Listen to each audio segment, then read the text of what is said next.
जी, नमस्कार, Sat Sri Akal, copy to all. Life is colourful. मानो तो आस्था, जानो तो विज्ञान, और जानने से ही मिलता है जीवन जीने का रास्ता। बहुत सारी कथा, बहुत सारी स्टोरी सुनते रहने चाहिए। कुछ ना कुछ कहती हैं, कुछ ना कुछ सिखाती हैं। तो आज मैं आपको श्री कृष्ण की कही हुई बात कहती हूँ। जब कलयुग आने वाला था तो उन्होंने 5 पांडवों को क्या कहा, कैसे कहा और किस तरह से उन्होंने अपनी बात को समझाया कि कलयुग कैसा होगा।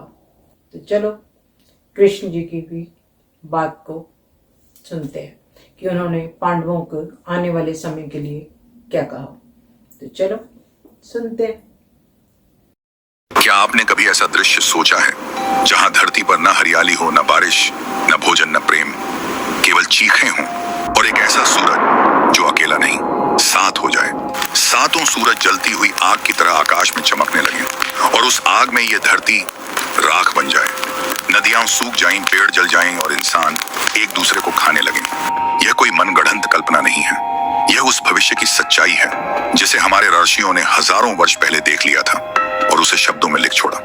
कल की पुराण में, गरुड़ पुराण में, यह कोई डरावनी कहानी नहीं, यह भविष्य की चेतावनी है जो कहती है कि जब मनुष्य अपने धर्म से हट जाता है तो प्रकृति सिर्फ देखती नहीं, वो एक दिन उठती है और सब कुछ मिटा देती है। आज जो आप सुनने जा रहे हैं वो एक यात्रा है, एक ऐसी यात्रा जो कलयुग के आरंभ से लेकर उसके भयावह अंत तक आपको लेकर जाएगी, जहां धर्म की हत्या खुलेआम होगी, जहां सत्य को जिंदा जलाया जाएगा और जहां रिश्ते पैसों और लालच में तौले जाएंगे। लेकिन याद रखिए, यह यात्रा डराने के लिए नहीं है, यह आपको सोचने पर मजबूर करने के लिए है, यह आपको भीतर तक झकझोरने के लिए है। महाभारत का युद्ध समाप्त हो चुका था, कुरुक्षेत्र शांत था, हस्तिनापुर की गद्दी पर धर्मराज युधिष्ठिर विराजमान थे, परंतु वह सिंहासन उन्हें स्थिरता नहीं दे पा रहा था। उनके चेहरे पर एक विचित्र शांति थी, मगर मन के भीतर प्रश्नों का समुद्र उमड़ रहा था। रातों को नींद नहीं आती थी, वह बार बार छत की ओर ताकते और सोचते, अब आगे क्या। सुबह होते ही उन्होंने अपने चारों भाइयों को बुलाया, भीम, अर्जुन, नकुल, सहदेव। चारों पांडव एक साथ सभा में उपस्थित हुए। अर्जुन, जो सदा रणभूमि के लिए तत्पर रहते थे, बोले, भैया आप इतने चिंतित क्यों हैं? क्या फिर कोई युद्ध होने वाला है? क्या किसी शत्रु ने हस्तिनापुर पर नजर डाली है? यदि हाँ, तो आप आज्ञा दीजिए, मैं अभी निकल पड़ता हूँ, उसका नामो निशान मिटा दूंगा। भीम ने भी अपने स्वभाव अनुसार कहा, भैया आपने जीवन भर हर संकट को अकेले झेला है, पर आज आपका चेहरा कुछ और ही कह रहा है। क्या ऐसा कोई संकट है जिससे हम सबको मिलकर लड़ना होगा? तभी युधिष्ठिर ने एक गहरी सांस ली और अपने स्वर को संयमित करते हुए बोले, हे भाइयों, इस बार शत्रु बाहर नहीं, हमारे भीतर जन्म लेने वाला है। यह युद्ध अब शस्त्रों से नहीं लड़ा जाएगा, यह युद्ध होगा धर्म और अधर्म के बीच, सत्य और स्वार्थ के बीच। और सबसे खतरनाक बात यह है कि इस युद्ध में दुश्मन कोई राक्षस नहीं होगा, बल्कि इंसान खुद इंसान का शत्रु बन जाएगा।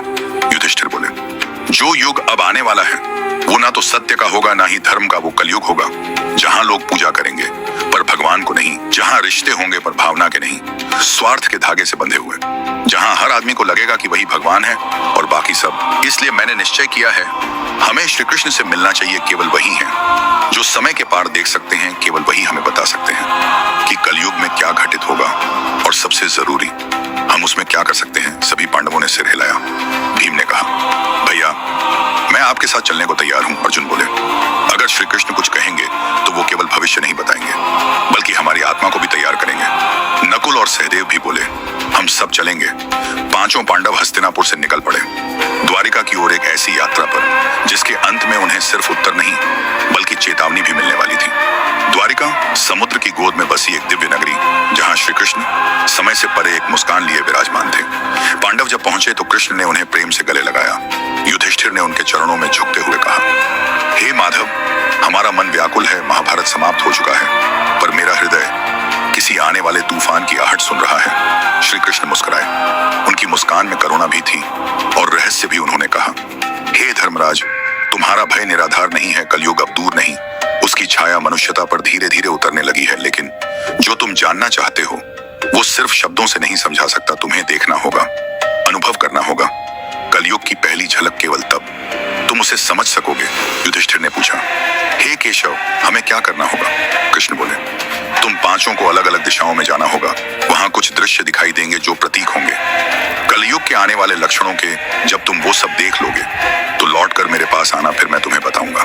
कलयुग का असली रहस्य पांचों पांडवों ने सिर झुकाकर आज्ञा स्वीकार की और अपनी अपनी दिशाओं में चल पड़े जहां उन्हें मिलने वाली थी कलयुग की पहली खौफनाक झलक। पांचों पांडव श्री कृष्ण की आज्ञा लेकर अलग अलग दिशाओं में चल पड़े। घने रहस्यमयी वन जहां प्रकृति मौन थी पर हवा में एक अजीब सा भय तैर रहा था। हर पांडव को वहां कुछ ऐसा देखने को मिला जो केवल आंखों से नहीं, मन की गहराइयों से समझा जा सकता था। युधिष्ठिर का अनुभव। युधिष्ठिर पहुंचे एक अंधकारमय वन में। चारों ओर सन्नाटा था और उस सन्नाटे के बीच अचानक एक भयंकर गर्जना हुई। उनकी आंखों के सामने एक विशालकाय हाथी प्रकट हुआ, पर यह कोई सामान्य हाथी नहीं था। उसके दो सूंड थे और दोनों से वह जंगल के पेड़ों को उखाड़ रहा था, निर्दयता से, लगातार। युधिष्ठिर स्तब्ध रह गए। वह सोचने लगे, ये दो सूंड क्या संकेत दे रहे हैं? क्या यह शक्ति है या अत्याचार? अर्जुन का अनुभव। अर्जुन पहुंचे एक सुंदर हरे भरे वन में जहां पक्षियों की मधुर आवाजें गूंज रही थीं। वहां उन्होंने देखा एक विशाल भव्य पक्षी जिसके पंखों पर वेदों की रचाएं लिखी हुई थीं, परंतु वही पक्षी एक मृत जानवर के मांस को खा रहा था। अर्जुन चौंक गए। ये कैसा विरोधाभास? एक तरफ वेद, दूसरी ओर मांस। भीम का अनुभव। भीम पहुंचे एक चारागाह में जहां ढेर सारी गायें चर रही थीं। तभी उन्होंने देखा एक गाय ने एक बछड़े को जन्म दिया। अपने बच्चे को प्रेम पूर्वक चाटने लगी, पर वो स्नेह धीरे धीरे इतनी तीव्रता में बदल गया कि बछड़ा लहूलुहान हो गया। भीम की आंखों में सवाल था, क्या ममता भी कभी घातक बन सकती है? सहदेव का अनुभव। सहदेव पहुंचे एक तालाब के किनारे। वहां 7 कुएं थे, सभी पास पास। 6 कुओं में ठंडा साफ पानी भरा था, पर सबसे बीच वाला जो सबसे गहरा कुआं था वो पूरी तरह सूखा पड़ा था। सहदेव देखते ही रह गए। क्यों सबसे गहरी जगह सबसे खाली थी? नकुल का अनुभव। नकुल पहुंचे एक ऊंचे पर्वतीय क्षेत्र में जहां चारों ओर हरियाली थी और आसमान साफ। तभी एक विशाल शिला ऊपर से लुढ़कती हुई नीचे आ रही थी। उस शिला ने अपने रास्ते के सारे बड़े बड़े वृक्ष उखाड़ दिए, पर जैसे ही वह एक छोटे से नन्हे पौधे के पास पहुंची वो रुक गई। नकुल की आंखें आश्चर्य से भर गईं। बड़े बड़े वृक्ष मिट गए, पर एक नन्हा पौधा अडिग खड़ा रहा। शाम होते होते पांचों पांडव वापस द्वारिका लौटे और पहुंचे श्री कृष्ण के पास। उनके चेहरों पर था भय, भ्रम और जिज्ञासा। अब समय था इन रहस्यमयी दृश्यों की व्याख्या का। शाम का समय था। समुद्र की लहरें शांत थीं, पर वातावरण में कुछ अलग था। पांचों पांडव श्री कृष्ण के सामने बैठे थे। उनके मन में प्रश्न थे और श्री कृष्ण के चेहरे पर एक दिव्य गंभीरता। युधिष्ठिर ने सबसे पहले अपनी बात रखी। हे केशव, मैंने उस वन में एक ऐसा हाथी देखा जिसके 2 सूंड थे। वो दोनों से जंगल के पेड़ों को उखाड़ रहा था। निर्दयता से मैं समझ नहीं पाया यह शक्ति थी या हिंसा। श्री कृष्ण ने शांत स्वर में कहा, हे धर्मराज, यह हाथी कोई पशु नहीं बल्कि कलयुग के शासकों का प्रतीक है जो अपनी दोहरी नीतियों से जनता का शोषण करेंगे। एक ओर सेवा का मुखौटा लगाएंगे, दूसरी ओर स्वार्थ के पंजे से उसे निचोड़ेंगे। वे धर्म की बातें करेंगे पर अंदर से पूरी तरह भ्रष्ट होंगे। यह दृश्य कलयुग की सत्ता का चेहरा है। फिर अर्जुन बोले, प्रभु, मैंने एक पक्षी देखा जिसके पंखों पर वेदों की रचाएं लिखी थीं, पर वही पक्षी मांस खा रहा था। मुझे समझ नहीं आया ज्ञान और तामसिकता साथ कैसे चल सकते हैं? श्री कृष्ण बोले, हे अर्जुन, वह पक्षी दर्शाता है कलयुग के पंडित और ज्ञानी कहलाने वाले लोग जो वेदों का ज्ञान तो रखेंगे, पर उनका उद्देश्य होगा सिर्फ धन, प्रसिद्धि और स्वार्थ। उनका हृदय पवित्र नहीं होगा।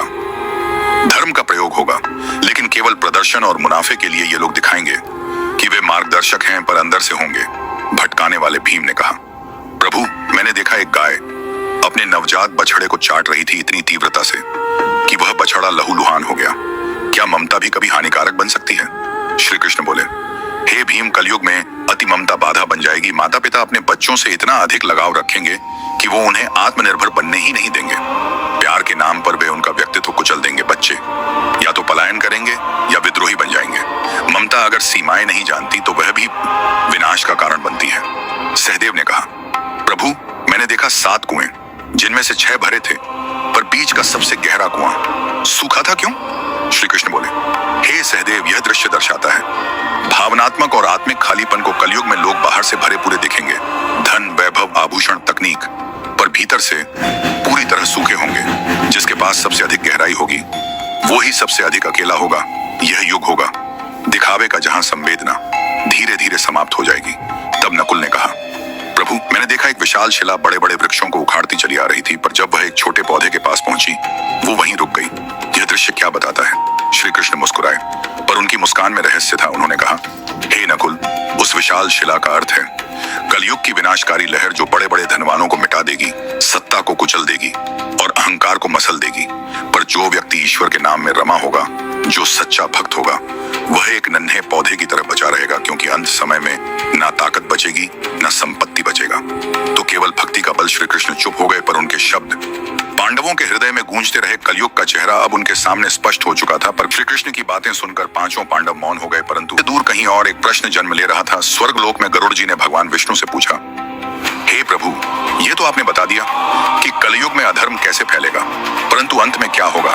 क्या कोई सुधार होगा? भगवान विष्णु ने उत्तर दिया, हे गरुड़, जब कलयुग अपने अंतिम चरण में पहुंचेगा तो मनुष्य की आयु घटकर केवल 20 वर्ष रह जाएगी। लोग 12 वर्ष की अवस्था में बूढ़े हो जाएंगे। बाल सफेद, शरीर जर्जर, मन क्लांत स्त्रियां 8 या 9 वर्ष में ही मां बन जाएंगी, परंतु इतनी दुर्बल होंगी कि बच्चों को संभाल नहीं पाएंगी। बच्चे कुपोषण से पीड़ित होंगे। परिवार केवल एक समझौता रह जाएगा। रिश्तों में प्रेम नहीं, केवल जरूरत और अवसर बचेगा। धार्मिक कार्य, पूजा, यज्ञ, संस्कार, लोग हंसी में उड़ा देंगे। भोजन पवित्रता नहीं, तामसिकता का पर्याय बन जाएगा। लोग मांस, शराब और वासनाओं में लिप्त होंगे। गायें पूजी नहीं जाएंगी, बल्कि केवल दूध और मांस के लिए रखी जाएंगी। पेड़ फल देना बंद कर देंगे, सिर्फ शमी वृक्ष बचेगा। नदियां सूख जाएंगी, वर्षा नहीं होगी, और भोजन रसहीन, जहरीला और अपवित्र हो जाएगा। फिर वह समय आएगा जब 7 सूरज एक साथ आकाश में प्रकट होंगे। उनकी तपिश से सारा जल सूख जाएगा। धरती तप कर दरारों में टूट जाएगी। पर्वत धूल बन जाएंगे और मानवता अपनी अंतिम सांसें गिनने लगेगी। फिर मैं अपने रुद्र रूप में भयंकर वर्षा करूंगा, 100 वर्षों तक लगातार वर्षा, जिससे पूरी धरती पुनः जलमग्न हो जाएगी। और इस विनाश के बाद सृष्टि की शुरुआत होगी। नए सिरे से शंभल ग्राम में एक ब्राह्मण के घर जन्म लेंगे। कल की मेरा अंतिम अवतार, श्वेत घोड़े पर सवार, हाथ में दिव्य तलवार, वे जन्म नहीं लेंगे समझाने के लिए, बल्कि संहार करने के लिए। कल की पाखंड को जला देंगे, स्वार्थ की सत्ता को गिरा देंगे। झूठे पंडित, स्वार्थी राजा, कुंठित समाज, सबका अंत कर देंगे। फिर नई सृष्टि होगी जहां सत्य को राजा बनाया जाएगा और धर्म जीवन का आधार होगा।